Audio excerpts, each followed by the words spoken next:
From Georgia to Gaza and back to Ohio, women deserve liberation.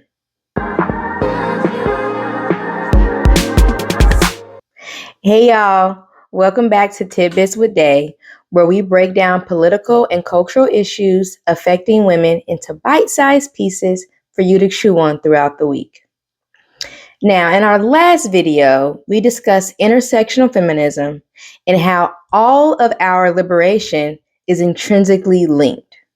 Today, I want to take it a little further and expand upon this and discuss current examples happening right now across the globe and in our own backyards, while far distances apart are all linked to create one big nightmare for women. In the state of Georgia, a Black woman named Adriana Smith, who was declared brain dead this February by doctors, was forced to stay on life support against her family's wishes due to Georgia's complete abortion ban. In June, her body was cut open and mutilated, and doctors removed the baby from her body, weighing just 1 pound.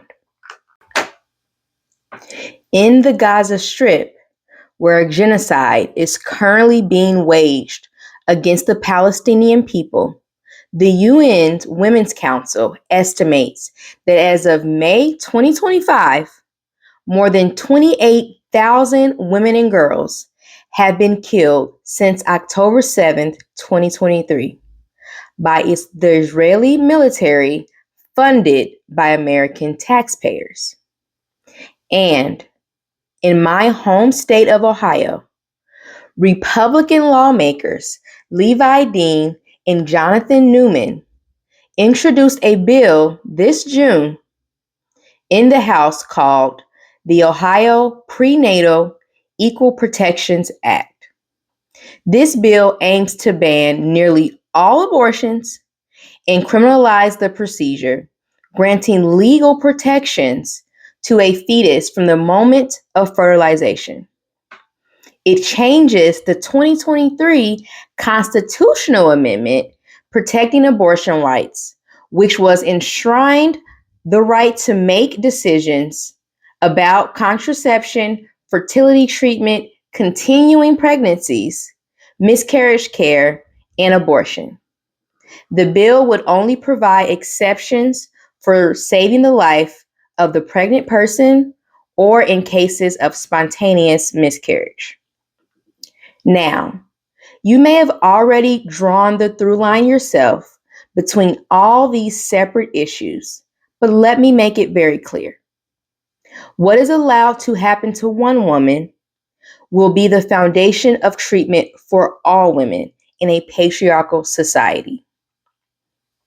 According to Georgia leaders, a woman is not a human being with rights in life or death, but an incubator to birth the next body for them to exploit. According to Ohio leaders, it doesn't matter what the vast majority of Ohioans voted for. If they want to criminalize a medical procedure, they will. And thousands of women will just have to suffer for it or go to jail. Either way. And lastly, according to world leaders, women and girls in Gaza, their lives mean absolutely nothing where the expansion of the empire is concerned. You see, all of these stories and issues that I just discussed may seem to the naked eye isolated events that, while sad and frustrating, have little in common. But we know that is not the case. The system of patriarchy allows for the dehumanizing treatment of women across the globe. The cruelty inflicted upon women is a direct result of women's lives being seen as simply as a mean to an end. Not a life to be valued, trusted, cared for, and protected, but a tool in life and in death to further the agendas of the rich and powerful. So, what do we do? do everything but nothing. Literally. I created this YouTube channel to do my part in keeping folks informed and aware, and you can do the same. I encourage you to do the same. Make sure the people in your circle of influence are informed of these issues. Awareness is the first step, the first stepping stone in liberation work. Are you able to volunteer? Do you have extra time on your hands? Google organizations in your area that are advocating and supporting women's rights, abortion nonprofits, domestic violence nonprofits. Do you not have extra time, but maybe an extra dollar or two? Set up auto donations to a women's organization of your choice in your area, around the country, or globally. With funding cuts happening left and right, every dollar counts, and every dollar can go further than you can ever imagine. And lastly, this is the most difficult, in my opinion, bear witness. In the age of social media, it can be very easy to just swipe away. This stuff is heavy and it's scary and it can make us feel unbearable grief. I know I do. It's hard and it's suffocating and it's just an onslaught of continuous pain happening to women and girls. But when we look away, instead of ahead, instead of forward, we are silently co-signing our own oppression. Because while we may not be the ones directly affected today, you better believe one day they will come for us. And then it will be too late. To learn more about how all of these stories, locally, nationally, and globally, all come together to create the perfect storm for women and girls, pick up the book Eloquent Rage by Brittany Cooper. I have it right here. See, pretty.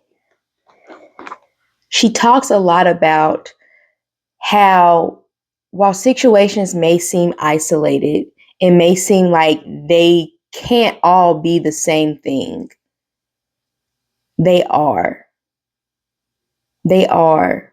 And the goal is the domination and oppression of women.